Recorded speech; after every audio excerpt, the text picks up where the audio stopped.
I was born here, married here, had my children here, so it's just important.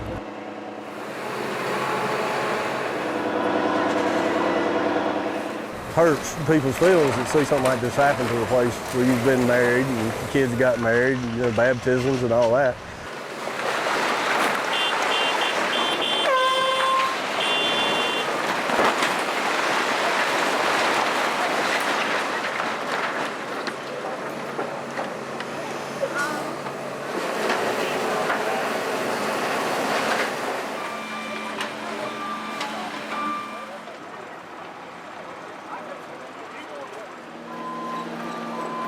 You know, it's just the building.